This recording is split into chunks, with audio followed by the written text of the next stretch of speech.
kapiju em nụ nhiều. Morning ma'am.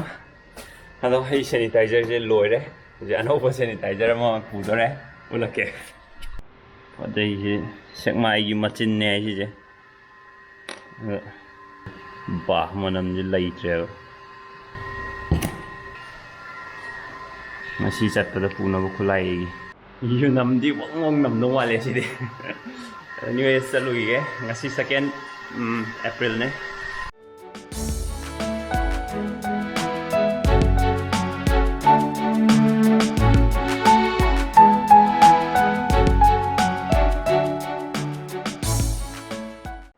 ꯍꯧꯖꯤꯛ ꯄꯨꯡ 11:35 ꯆꯠꯂꯦ Actually, dress ko hong nang dress site chalure site gi direct mo ji office ta lae yum yor ha page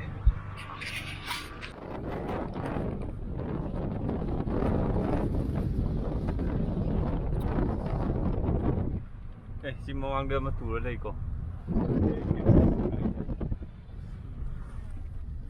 video ang hai akhoi driver tamai je gai tho di kha hai di jar ma le tuong di ban noi de ban chuong ye ma na man tho je ya noi te tuong wa phan tho ko tamai chok ta kum do lo hak ta na ba select space di am noi le thì đây sẽ không mua cho tamai gai je anh thầu với một bên này mà lại dọc sang đó pura một lần mình sai được cái gì rồi một này một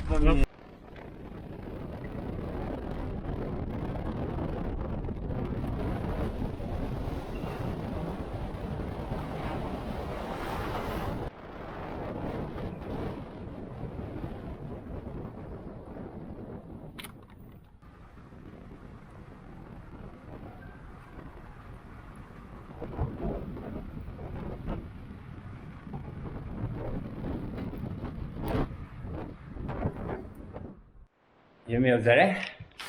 媳妇儿这什么做什么的？啊，是呢呢，什么做的？我说要拍摄什么呢？啊，如果这个做的，好的们，雷星家去了，我是雷星家去了。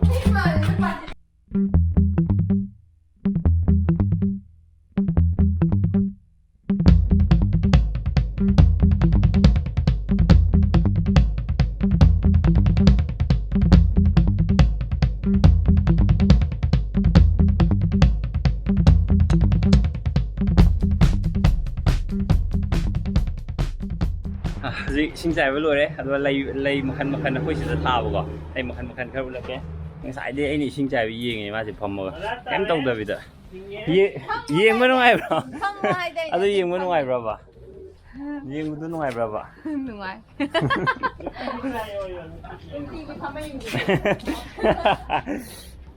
đây 시계죠 시계 거기다 cặp cái bây giờ thay như cái đó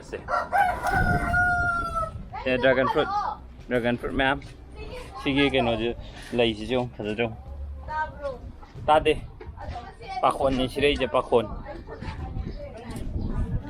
dragon fruit ma'am chung zero ya đấy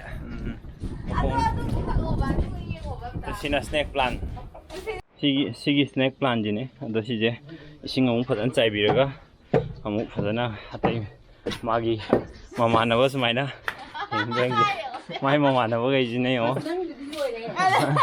mai mama sina mai mama na ba gai ne loi chong thoi o na sing je sai bi bo hor ge khoi sida har myam je organic na khani khoi di sina khoi gi har so sem na ko organics green bucket hai je mamang gi video da myam na tamai ge thabak to ge na myam hang bi ra ko do tamai cái thằng tàu gen hàng việc của sinh tamai ai gari cái drive ये nó không biết leo ai gari cái driver ní lấy dùng thật dùng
신마이 앵커비죠. 얌농이야 신마이 앵커비죠. 누아이테다 누아이테다 또 까부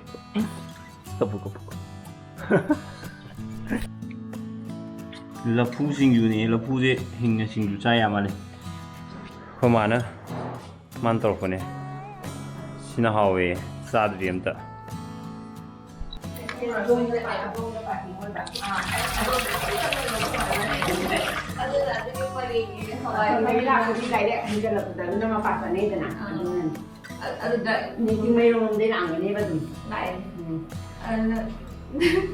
Parking na lang ba? Dito ako yung masarap mo na ba? Ay, talaga sa laban. Kasi doon mayaw ko krabali.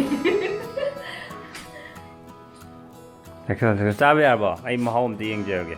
얌 짜지 달래. 아시 우리 실은 먹자 되라바. 너들 거는 짜까 짜나 브로. 그러니까 아이 기타 테스트 오게 자. 아이 하면이 아이 짜듯이. 엄폭 짜듯이. Manam gì tin nhiều lên đúng. Bây giờ họ cần uống mà tụng ninh thuốc mà papai mà làm là sinh rồi. Cũng vậy rồi thì phải thật sự là vậy. Mà sắc đam phải vậy cái Nhầm họ của tiền để học tụi nó chơi rồi.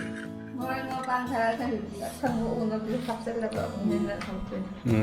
Không biết năm ra mà mình nói đi đúng không? cái trắng mặt mà ngọc trâu chứ. Cái này lối sao vừa xuống không mình? Thôi rồi mà gì vậy? Cái nó happy chẳng? Beson. Beson hap rồi. Mangga suba. Mangga suba là fuga. Này thì đâu mà nào cũng ba hap đi phở rồi. Đâu mà nào đó lấy tầm những cái thì đâu anh hap thế nào? Nó phải đi. Mua rồi hap lên. Yam hawan mà sạch anh cái hai đi chỗ mình cô cũng mà thả như thế nào? Ya do thum happy do mo haw ben kitang hapo yam do bida. Harom me.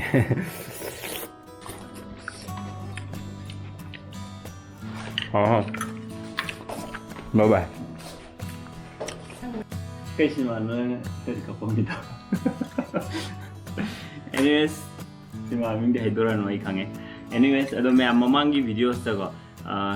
अखोई PhD दा थबक तौसे कमाइन तौगदगे न हंगेबा अदो PhD हाइबा कानिदा PhD दा अतोपा staff ma'am लेबा अदो आइना ओइसना section officer ओइबने अदुना सेक्शन ऑफिसर ओइगे हारगदी अखोइगी सिविल इंजीनियरिंग दा डिप्लोमा अमा पाइदबा याद्रे सिसना मिनिमम अखोइगी रिक्वायरमेंट नेबको अदुगा बीटेक इन सिविल इंजीनियरिंग ओइरगदी अमुहेना फरे अदुदी असिस्टेंट इंजीनियर की पोस्ट हो अप्लाई दुम तौबा यारे अदु ओइरगदी को अरुगा डायरेक्ट रिक्रूटमेंट तौबा कान तोइसे सेक्शन ऑफिसर गा assistant engineer ga direct recruitment da tawe arna si ani sigi MPSC na low exam do pass tor ga di dum si akhoi gi PhD gi da chang be yare alo civil engineering ka na PhD khatang da nate PWD lay WRD lay minor irrigation lay minor engineering department me am leba power da su lay khoi gi civil gi branch ya oi ko power da so aduna khoi sigi civil engineering tamge ha ga di class 12 or ba kanguna number male hangbirei bo question me am se ado class 12 loirkanda science stream da satpigadabane aruga maths physics chemistry sida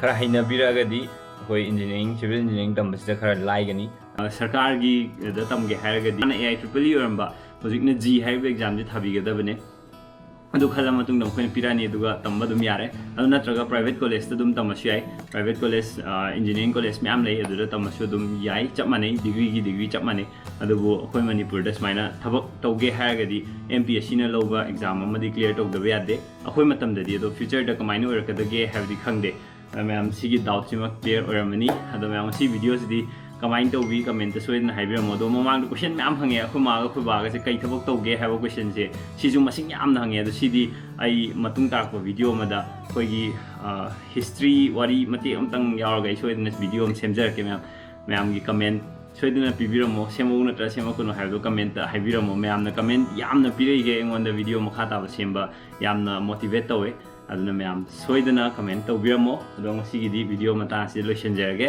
सोमदा cinema येंथरगा मथंग मथंग मा कपथरेजे bye bye कपथरो कई cinema नो कप next series कपगी next series होदरे माजे bye bye Bye.